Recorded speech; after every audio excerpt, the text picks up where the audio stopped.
गरीब मायका। मोहिनी के 3 बेटे थे। पति खूब अच्छा कमाता और बड़े घर के ऐश सब था मोहिनी के जीवन में। लेकिन एक चीज जो नहीं थी वो थी सुकून। मेरी बहन और मेरा भाई दोनों गरीब, लेकिन मैं मेरे पास तो नोट की बरसात है। तभी मोहिनी की बहन वीना उसके दरवाजे आ जाती है। अरे मोहिनी, कैसी है? मेरे घर में ना सिलेंडर खत्म हो गया है। तेरे पास तो इतने पैसे हैं, भरवा देना मेरा सिलेंडर। पैसे जैसे ही आ जाएंगे मैं दे दूंगी। तभी मोहिनी का पति राकेश आ जाता है।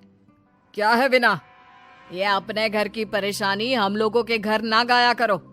तुम्हारी बहन को तुम लोगों पर तरस आ जाता है और वो पैसे देने लग जाती है।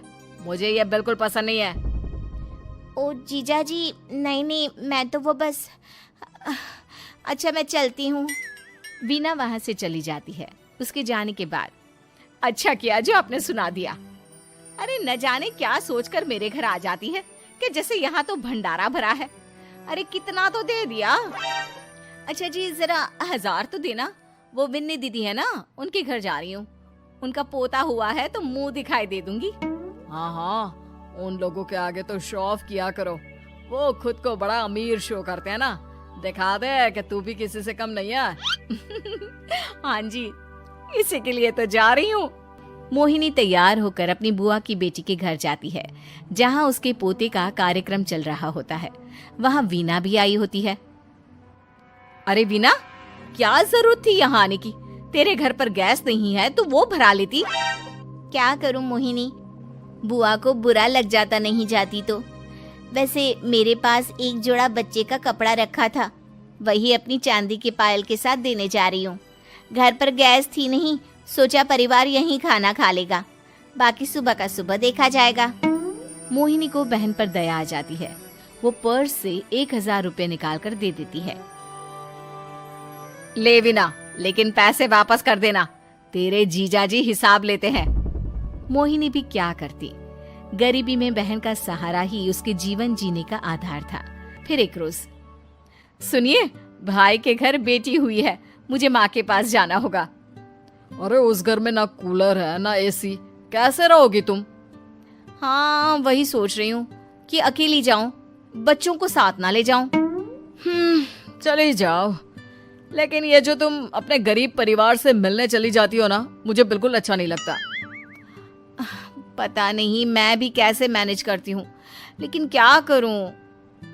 मोहिनी भाई भाभी के घर आती है। मोहिनी, कैसे आना हुआ? तू यहाँ हम लोगों के घर रह लेगी या फिर किसी होटल में रहेगी? क्या हो गया है माँ? मोहिनी को क्यों ऐसे बोल रहे हैं आप? अरे तू नहीं जानती अपनी ननद को, पैसे वाली है ना, तो ऐड कुछ ज्यादा ही है। मोहिनी को माँ की बात का बुरा नहीं लगता है, क्योंकि उसे पता ही नहीं चलता कि माँ उसे जली कटी सुना रही है। वो भाभी की बच्ची के साथ लेन देन करती है और वहाँ से चली जाती है। उसके जाने के बाद, माँ, क्यों आप मोहिनी को इतनी सारी बातें सुनाती हो? भाई का बेटा बोल पड़ता है। माँ, क्योंकि दादी जानती है कि बुआ के अंदर घमंड है। सही बोल रहा है मोहन। बहू भले तुझे ना दिखता हो, लेकिन मुझे और मोहन को दिखता है कि वो कितनी घमंडी है। मोहिनी मायके आती है, जहाँ गरीबी के कारण चीजें कम होती हैं। इस मोहन के बच्चे को काम पर लगा दो ना, किसी दुकान या किसी होटल में। बर्तन धो लिया करेगा, कम से कम 4 पैसे और आएंगे घर में।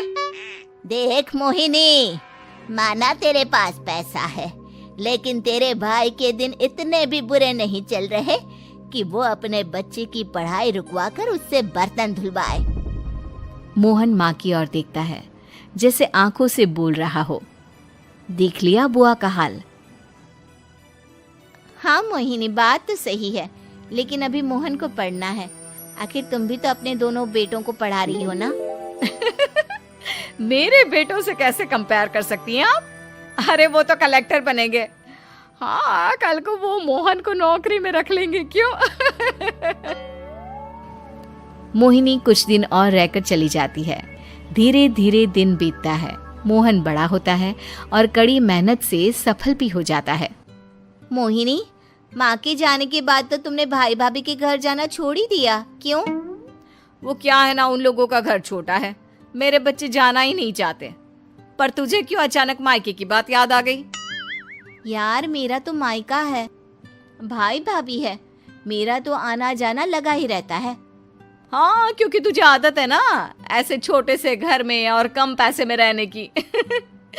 वैसे क्या खबर है आजकल मायके की अपने? अब वो घर छोटा और कम पैसे का नहीं रहा, क्योंकि मोहन तो बहुत बड़ा आदमी बन गया है। फिर क्या? मोहिनी भाभी को फोन करती है। मोहन किसी बड़ी कंपनी का मैनेजर हो गया है क्या भाभी? क्या ये सच है? हाँ मोहिनी दीदी, अब तो हम लोगों के गरीबी के दिन कट गए।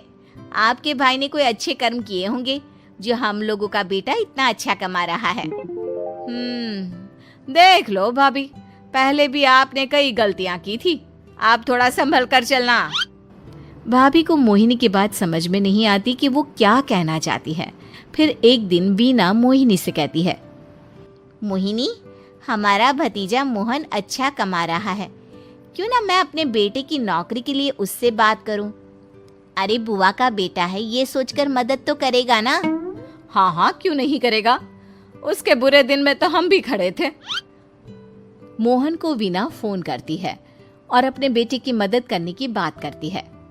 हाँ हाँ बुआ, क्यों नहीं, आप सिद्धार्थ को भेज दें, मैं अपनी ही कंपनी में उसकी नौकरी करवा देता हूँ।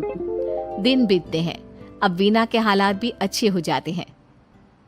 क्या बात है वीना, तूने भी कार ले ली, वो भी इतनी अच्छी?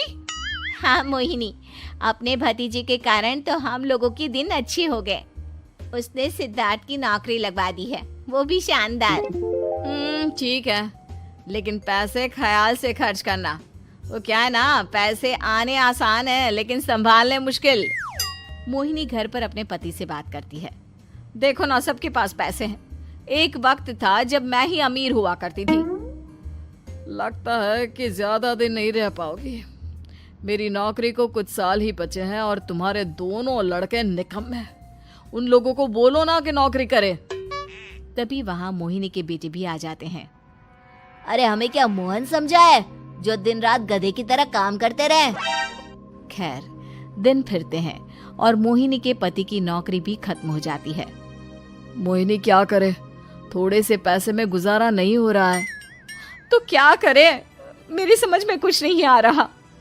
मोहन को बोलो ना कि वो इन दोनों के लिए नौकरी देखे, जैसे सिद्धार्थ के लिए नौकरी देखी है।